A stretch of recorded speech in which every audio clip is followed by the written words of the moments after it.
everyone. Welcome to the fourth episode of MPJRC Podcast Interview. I am Tanishka Tomar, the Vice President of Madhya Pradesh Judicial Reforms Council, and today with us we have Mr. Muneeb Rashid Malik, Advocate, Supreme Court of India. Hello, sir. I welcome you to the podcast of MPJRC. How are you today? Hello, Tanishka. Good morning, and good morning to your viewers as well. I'm doing great. All right. Thank you so much. Sir, before we move into the podcast session, a very thorough question and answer session, I would just like to take a minute and introduce you to all our audience. Mr. Muneeb Rashid Malik, sir. He is an advocate practicing in the Honorable Supreme Court of India.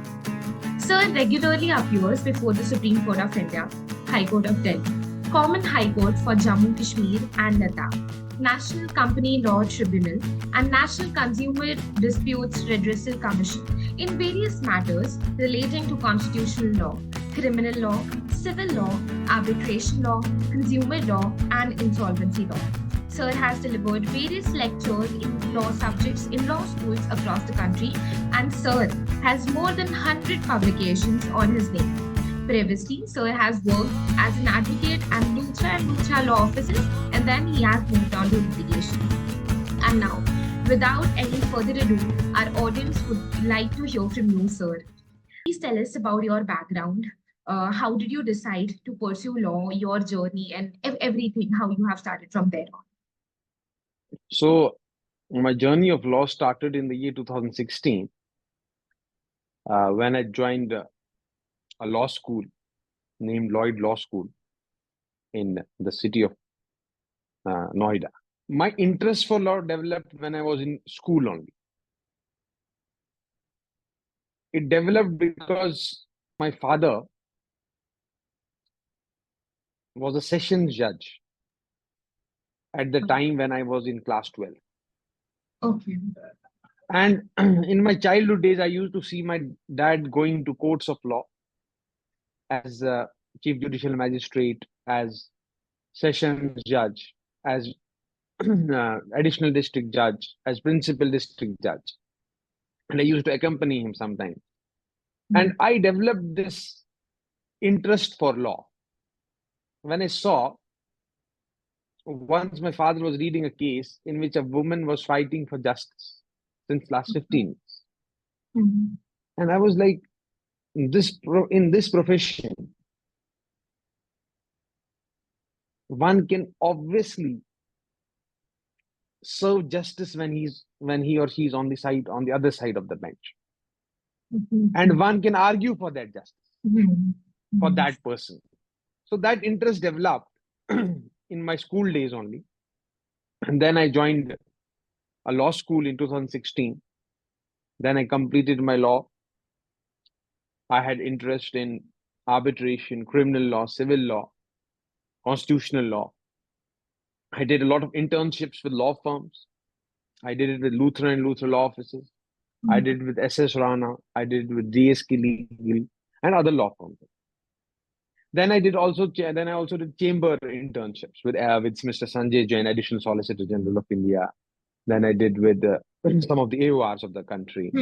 Then I did it with some ministries also. So it was a mix of all. As a law student, you know that a law student is always thinking, where should I go? Should I go to the litigation side? Should I go to this law firm side? Or should I go to the chamber side? So it was a mix of all. A very diverse set of internships. Exactly, diverse set of internships. Then afterwards, in my fourth year, when I was interning at this Luthra and Luthra law offices, I got a call back in my final year. In my final year, I got a call back from Luthra and Luthra, and then I got a pre-placement offer from Luthra and Luthra in their litigation dispute resolution wing. And then I started my initial journey at Luthra and Luthra as an advocate in their disputes practice. There, I had the opportunity of representing clients before the High Court of Delhi, Supreme Court, and various tribunals. My drafting and research skills got an impetus while I was there at Luthra and Luthra. And then after my stint at Luthra, I started my own independent practice. Okay. So this journey tells a lot of things about you. Like you kept your platter very diverse from the very initial time of your law school, so that you were able to explore all these things. But so, what was this one thing that made you switch from corporate to litigation? I understand that since you were a part of dispute resolution team, you may have had an inclination. But what was this one very specific thing that made you switch after 1.5 years? I think you started in Yes, yes, 2020. yes. So I was in the yeah, exactly. So I was in the litigation team of the law firm. And then after 1.5 years, I thought now after gaining some experience in a law firm, working in a law firm, and knowing how a law firm works, I always wanted to start my own practice. I always wanted to uh, have, I had an inclination towards starting my own practice, have my own office. So after 1 point, I thought the time was right for me to Okay. make a transition to complete independent practice Okay. because I had seen the world of law firms. I had seen how a law firm works, how I, as an advocate, will work in a law firm. I had seen every thing or every bit of that. I had seen how email is drafted in a law firm. I Hmm. had seen how a draft is sent to a senior in a law firm. I had seen how you brief a senior advocate in a law firm. I had seen how you research in a law firm. Then I Hmm. thought I will take these skills and start my own because that was the plan from the very beginning. Okay, so So it my was not. plan was to have a brief stint at a law firm. All right, that was a pre-planned thing. All right. Sir, Yes, also since you have mentioned that you already come from a legal background, your dad has been in the field for so long. So, sir, there is a thing which the current law students they really focus on, that is connections. And sir, yes. you have, if I may put it this way, that you already come Please, from a please. privileged background. But what Correct. is the importance of networking and connections in this field, and how do students make strong connections? Because a lot of times students get internships through connections, be it litigation, corporate. What are a few ways or a few suggestions from your end the students? Correct. That's a very important query you have raised. Connections in this field are of immense importance. If you don't have connections, then you cannot survive in this field. Now, for example, I'll take an example. So, if you are practicing as an independent counsel, if you don't have connections in the market, you will not get clients. You may be a you may be an Einstein of legal field, but you will not get clients if you don't have that reputation in the market. Now, how to Hmm. build connections as a law student, starting from law school. So, if I'm sure your viewers will be law students as well. So, this quite in their mind. So, number one is you have to read a lot. When you read a lot, you will be able to put down your thoughts in the Hmm. form of articles, research papers, blogs. And when those blogs are publicized, you get that reputation, like people read your blogs and articles, and people see, okay, this is the person, he reads and he writes. That is the Hmm. first step. Then afterwards, the other step is, and this is as a law student I'm talking, you have to attend a lot of legal conferences. You have to attend a lot of legal seminars, interact with people, ask for internships. This way, you will be able to know their viewpoint also and your viewpoint with regard to their law firms and with regard to the nature of law, which is evolving. Hmm.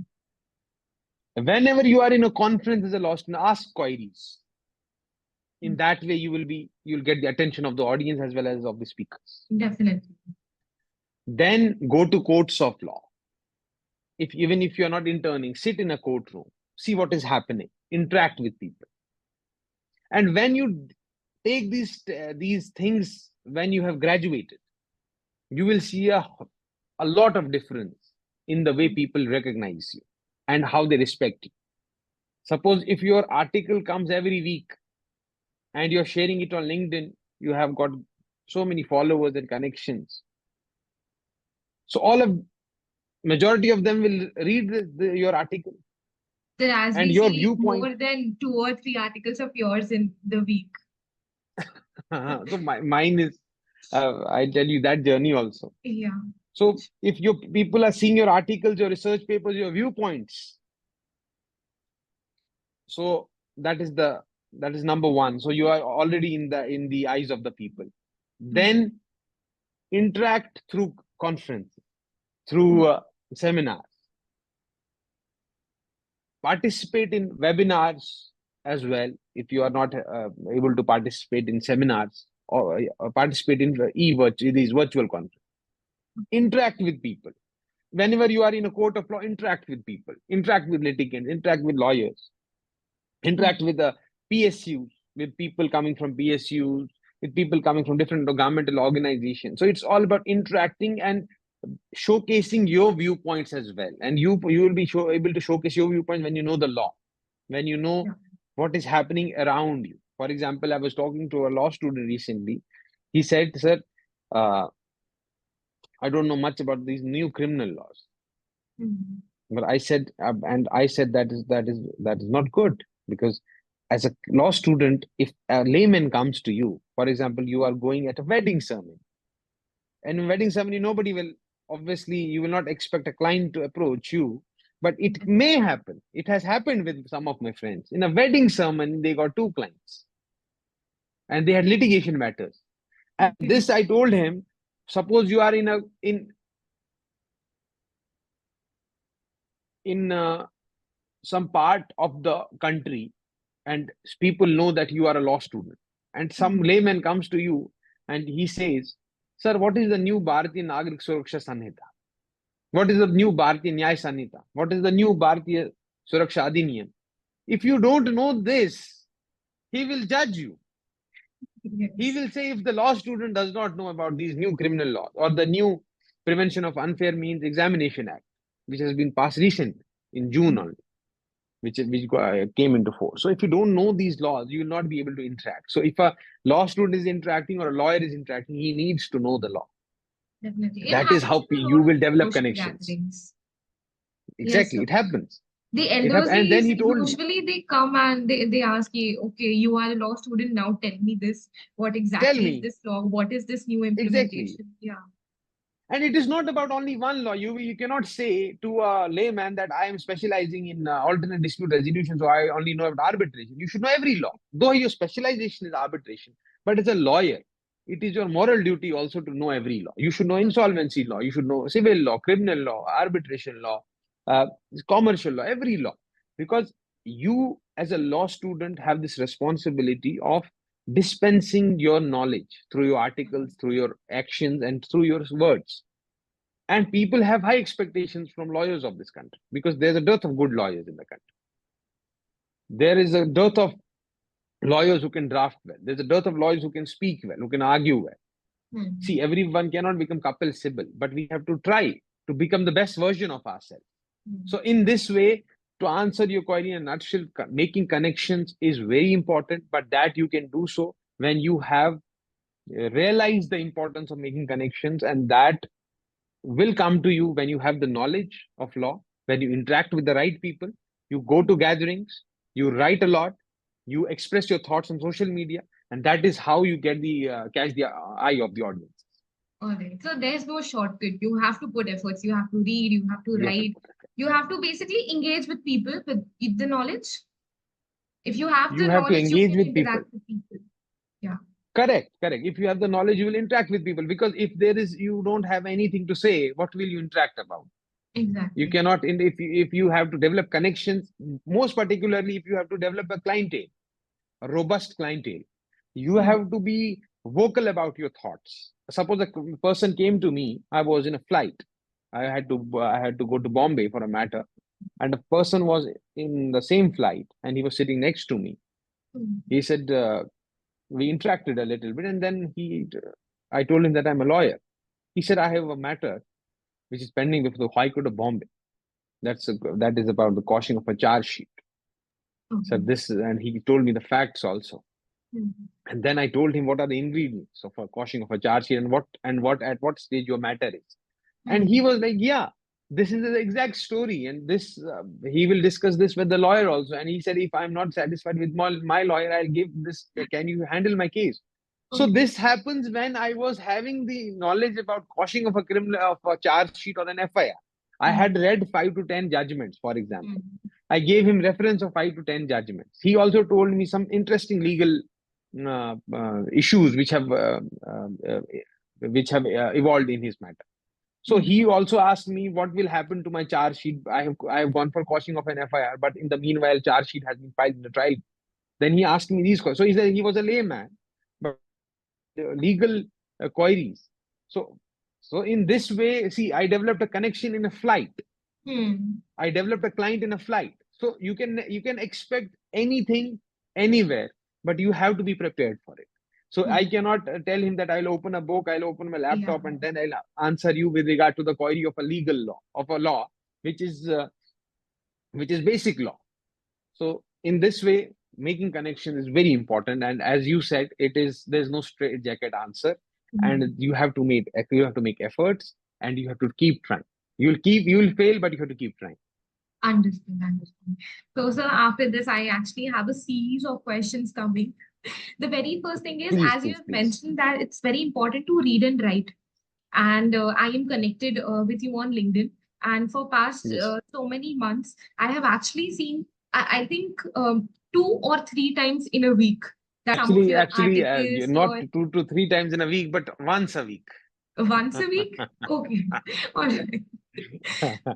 So I have been seeing that you write on Live Law, Greater Kashmir, and other websites and newspapers. So, sir, how did you start your writing journey? And from the perspective of law student, what are the things one should be doing? How exactly did you start it? So this is actually very important. Correct. This is very important query you have raised. Legal writing in a law school will help you to develop your drafting skills as a lawyer. Now, how I developed these writing skills in my law school, the year was 2020, and the situation was of pandemic. COVID, yeah. Pandemic had engulfed the whole country, devastating lives and traumatizing people. And I was sitting in my room thinking that colleges are off and what to do. I said, let's write something. And my first article, I remember, I wrote on arbitration law. It was published by Live Law. And I developed this writing by reading a lot of case laws. First the Bare Act, then the commentary, and then a lot of case laws. And when I read a lot of case laws, my views on a particular subject evolved. For example, I wrote on section 34 of the Arbitration Act. Then I thought, what are the ingredients of the section 34 arbitration? Where is the loophole? What is patent illegality? What is fundamental policy of India? Under which grounds can an arbitration award be challenged? When I read a lot, I was able to write a lot. So in my law school days only, I started my writing journey. Currently, I have 125 plus publication. I have written a book also when I was at Luthra and Luthra on dishonor of checks. I am writing another book, which is going to take some time, but that will be, I'll share a copy with you as well. I regularly, that means once a week, write an article on any law for the benefit of the readers. For example, recently I wrote an article on FIR, Zero FIR, and EFIR under the Bharatiya Nagrik Suraksha Sanhita 2023. Yes. Why I wrote this article? Yes, I shared a copy with you as well. Yes. So why I wrote this article is because of 3 important factors. Number 1 is, in our old CRPC, which is the CRPC of 1973, we did not have the concept of EFIR and Zero FIR. We had the concept of FIR under 154 and then 1563 for the magistrate. If the police refuses, then you can go to the magistrate. But this time, after the Burma Committee report in 2012, and after the recommendations of the Home Ministry, now the concept of Zero FIR and EFIR has been inserted in the statute book. Yes. I wanted the audience to know what is the difference, what is the importance, and what is the way forward. So in this way, if you read a lot and write a lot, it will help you after you graduate from a law school. It will help you to own your drafting. So after my law school, when I draft, I know because I have command over the language. I have command over the draft. I have command over the law. So for drafting, legal research is important. And for when you are good when you have done your legal research, you have to draft, and you have to draft like a story. The story is, you have to tell the judge that this is the story, and out of the two lawyers, whoever is able to convince the judge that this is the story wins the case. This is the exact story, followed by the law. So I'm very actually interested. I was actually interested since my law school days to write a lot, and this has helped me to draft petitions. So the format obviously is different for every petition, but the basic remains the same. As a lawyer should always have a writer's mind. So if you are drafting, you have to, as I said, you have to narrate it as a story, and then you have to see what case laws have to be put in chronological order, whichever suits your case. I think for law students, one article per week is important. Forget about the publication. Who is the publisher? You can, if you write it, you just publish it yourself on LinkedIn. You share it on social media as a PDF format, so that audience knows. Discuss it with audience. This is the law. This is the loophole I have found, and what are your views? So we can do a separate session. Suggestion, yes? Actually, this is an excellent suggestion, because a lot of students they usually do not get any platform to get their writings published. So even a PDF on their personal LinkedIn profiles, that would make sense to reach out to people. Correct. In fact, I've seen a lot of people who leave writing just because they don't find a publisher. Yeah, it's okay if your publisher doesn't like it. You publish it on your own platform. You have LinkedIn, you have Facebook, you have other platforms also. You have Blogspot, Instagram. So you can share the link. You can create your own link. Sure. This is Blogspot. I'm sure you will be knowing about it. Blogspot.in, and then there is WordPress. Yes. So people do share their articles there. So I'll tell law students, don't be afraid that your article has not been published. So what next? Your articles will be published sooner or later. But that doesn't mean you need to stop writing. Write, write, take out a loophole in law, or give your viewpoint of a law, or explain the law. If there is a conflicting judgment, there are conflicting judgments. Explain the law, give your viewpoints, find out the loophole, and interact with the people. This is how you will develop writing skills, and this will help you to hone your drafting skills when you become a lawyer, because drafting skills are very important when you become a lawyer, and the legal writing takes paramount importance when you are a lawyer, and you need to focus on your draft, because when your draft is good, you have won the rest of your battle. Definitely. All right. So, sir, adding a question in the same series, how do you take time out for writing? Because I assume, I also know this for a fact, that you are super busy the entire day, juggling between cases and other things. So how do you still manage time to read and then to write? Because writing is about reading, analysis, thinking about it. Correct. Good query. You have to it's about time management. So, see, I'm busy for the entire week, with matters spanning across forums in the Supreme Court, in the High Court, in various tribunals. But my habit since law school days was, I always used to read that judgment when I was going to sleep. When I was about to go to sleep, I always used to read judgments. So that is my habit today also. Even if I'm busy, I will take out some time to read some paras of a judgment. I will not say I will complete one judgment, but I will read some part of the judgment. I read some part of the judgment and then I sleep. With regard to your query on writing, so whenever I get some time, for example, I have prepared for my tomorrow's matters, and now I have some time, 1 or 2 hours. before I go to sleep, I keep on thinking to myself, what should my topic be for the next session, for my next article. And then I do a little bit of research on that during my free time. That is basically in the evenings of weekends. I do my research because weekends are little they are not hectic for us lawyers with regard to traveling to courts. It is hectic with regard to work and all, but you are at your home only. You're preparing and you are doing your legal work only. There I get some time and there I research some part I research. As now I'll tell you why it takes less time for me to write now. Because I have been writing since years now. I used to take a lot of time when I started my article journey, so writing journey. Now it does not take much time because I know what to write, where to write, and what is the content of the article, and what is the research that is required. So now it does not take much time to write an article. But yeah, you have to take out time for writing an article. Writing an article takes a lot of research. You have to publish it in the public domain. So you need to be accurate with the set of data, with the set of statistics, with your set of viewpoints.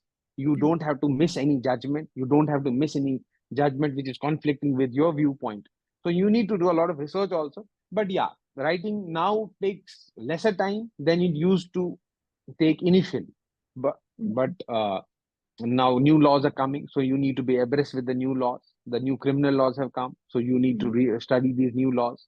The new acts are coming, the new legislations are coming, so you need to be abreast because see, every day something is happening in the courts of law. One high court says one thing, some high court says different thing, then Supreme Court says another thing.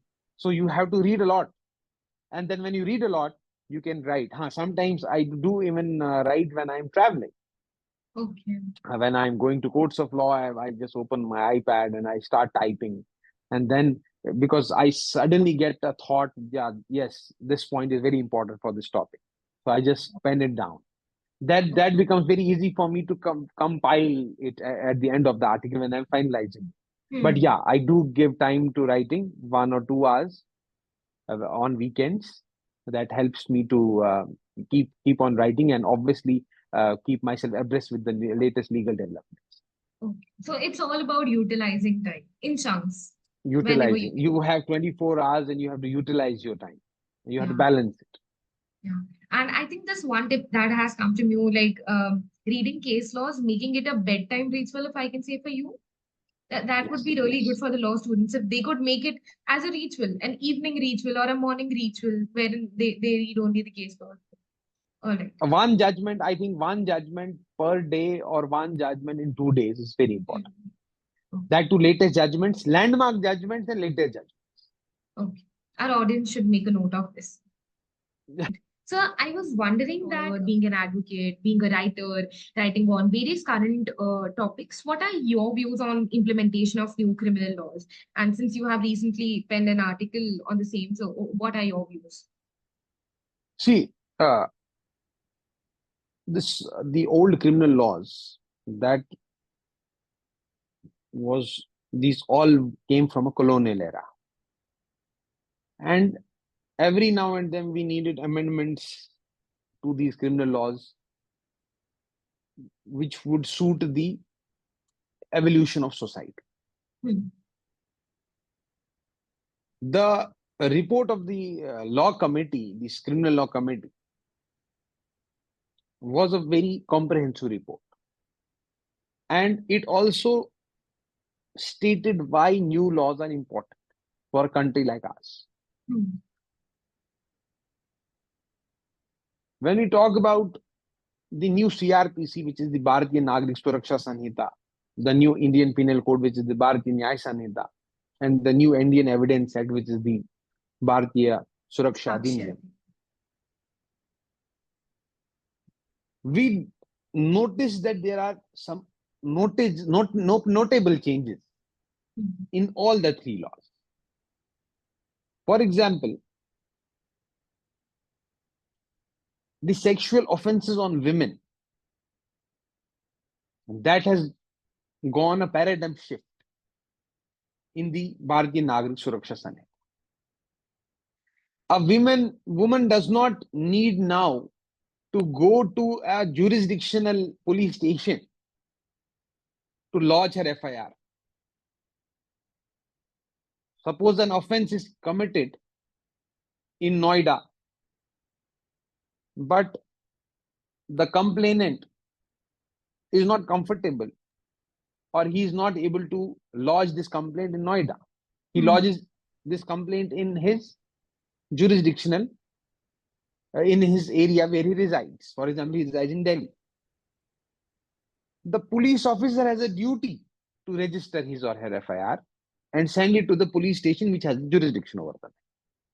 So this is a remarkable change of setting the criminal law in motion. Yeah. That is number one. A person is not able to lodge an FIR in any police station, whether it be jurisdictional police station, territorial jurisdiction, or which does not have the territorial jurisdiction.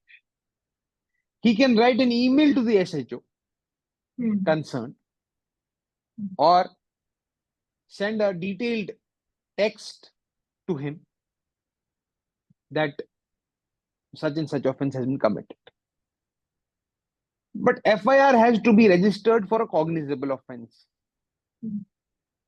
And then if an FIR has to be registered for a non-cognizable offense, you have to take the permission of the magistrate. Now, if the police refuses, after filing a zero FIR, it has been transferred to the concerned police station.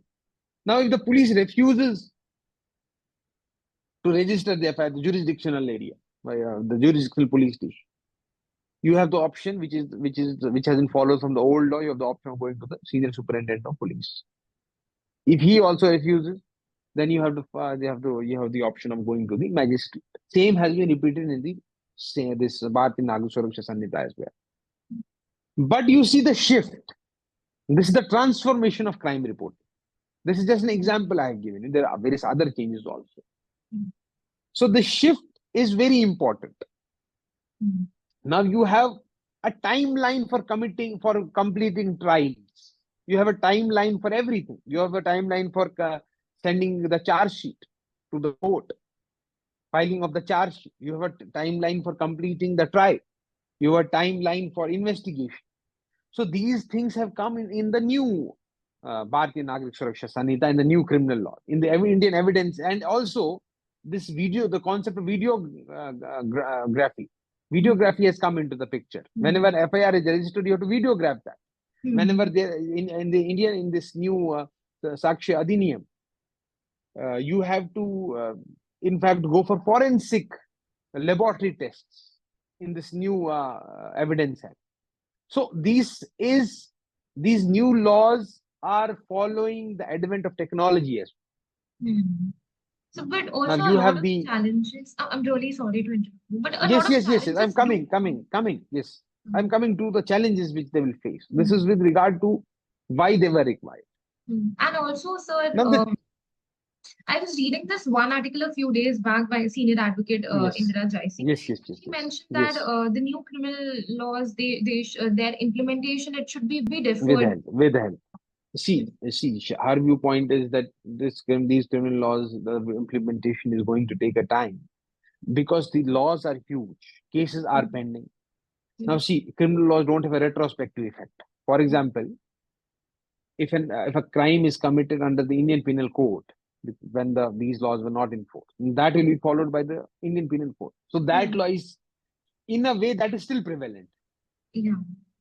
IPC is still prevalent for those matters which are continuing under IPC because they will not be shifted to the new code. CRPC is prevalent for those matters which are still pending in court. So the issue which I can say is all the 6 laws are enforced in one way or the other. Now, what are the challenges for the implementation of the new laws? Number one is sensitization of police officers, because police has to know the law. Yeah. A person comes to you, you're a police officer, and he said, I have committed this person has committed a crime,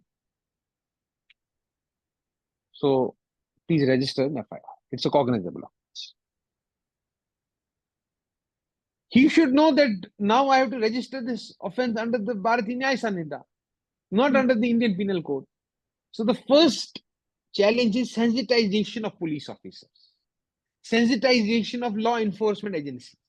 Now you are seeing some of the police officers recently, like yesterday, Punjab and Haryana High Court and this Bombay High Court have directed the state to conduct webinars, seminars for the sensitization of police officers, law enforcement agencies, lawyers, judges, and various stakeholders.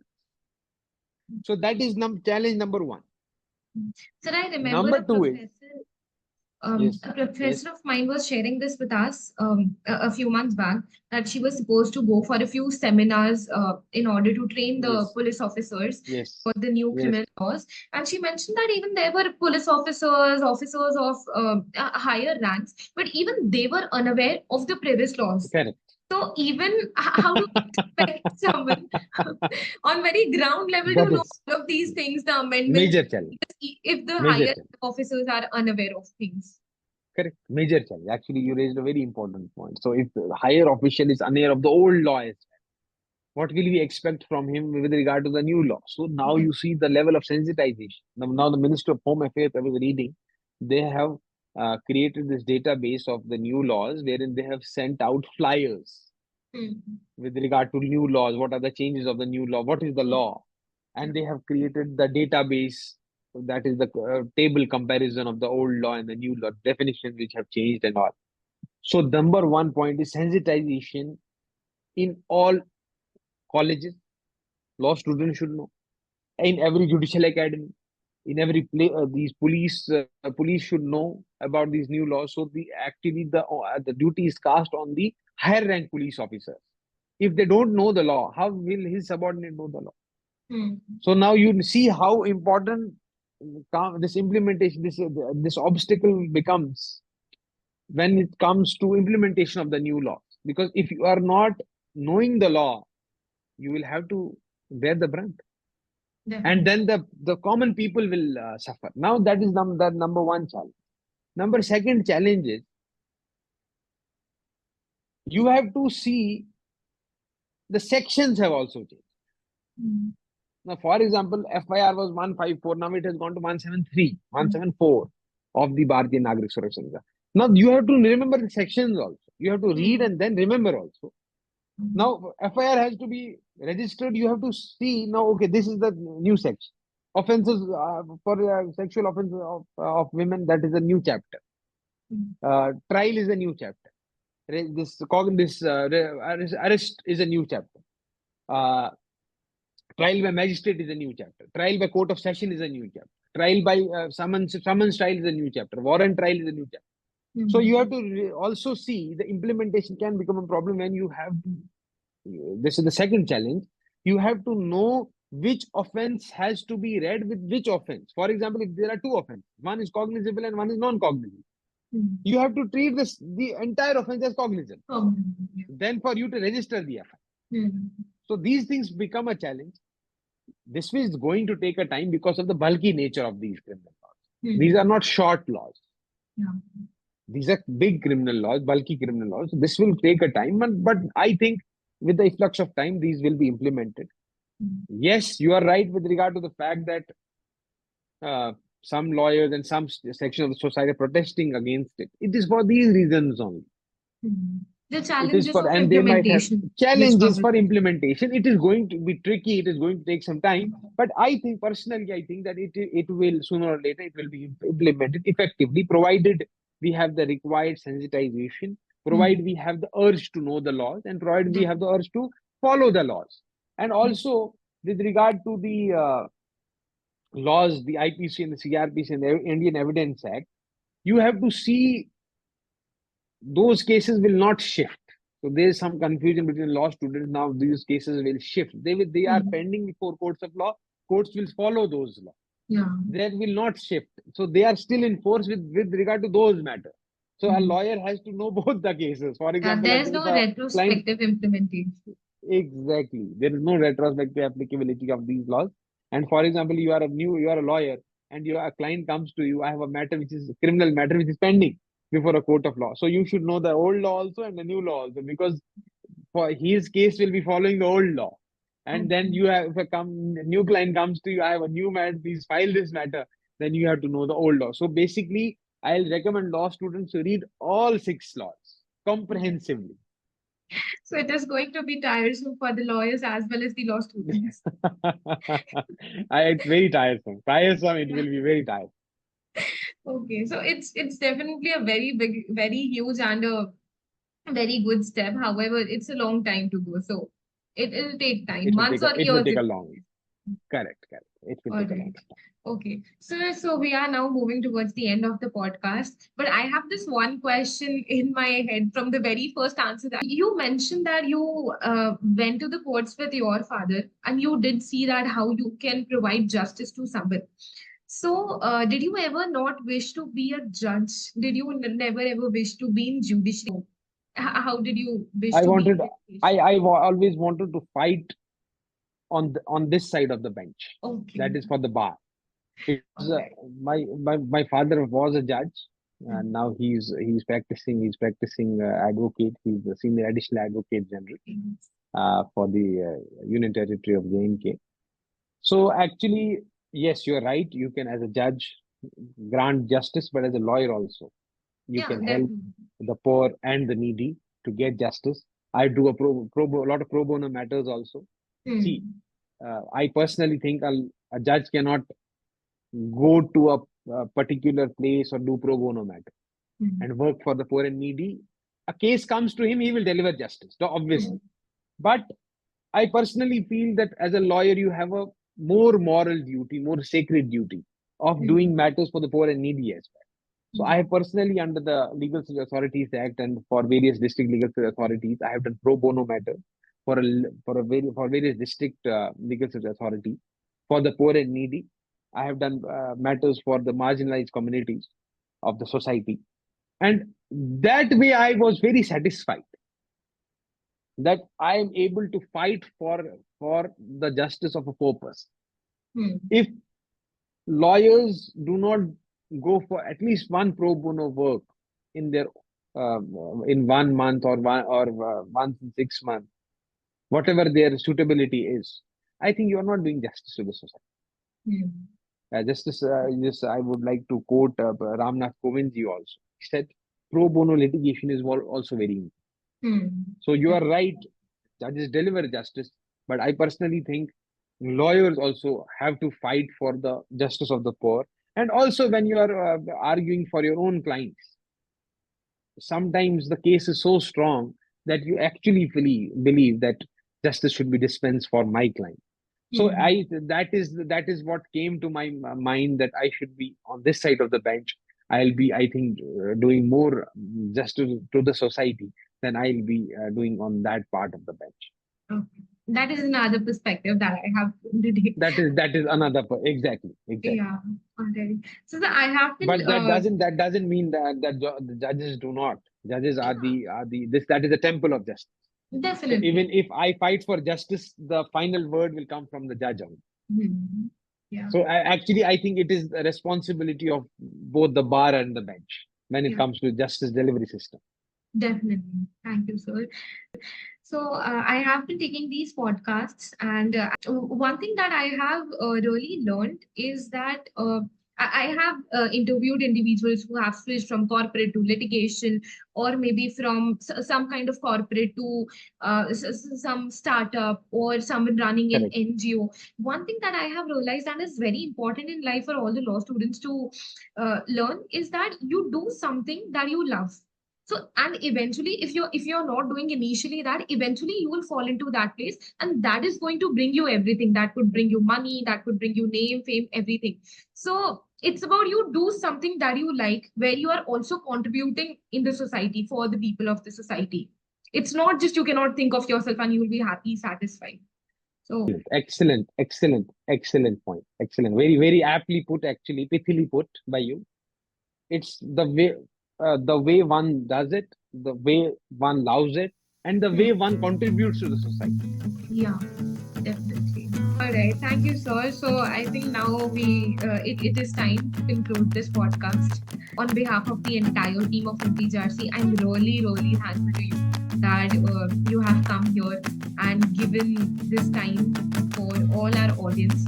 And I'm really sure that all the law students, all the audience actually, because we have audience from different fields, but it goes live on YouTube. So everyone would have learned a lot of things from you.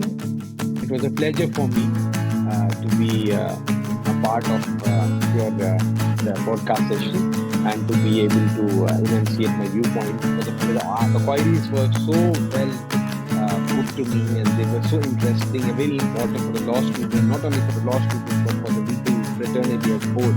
So I'm thankful to you and the organizing committee for having me with you on this Sunday afternoon. So it's a pleasure. Thank you so much for joining, sir. Have a good day. Thank you so much, everyone, for listening to our podcast. This is Tanishka Tomal, the Vice President of MPJRC, signing off till our next episode.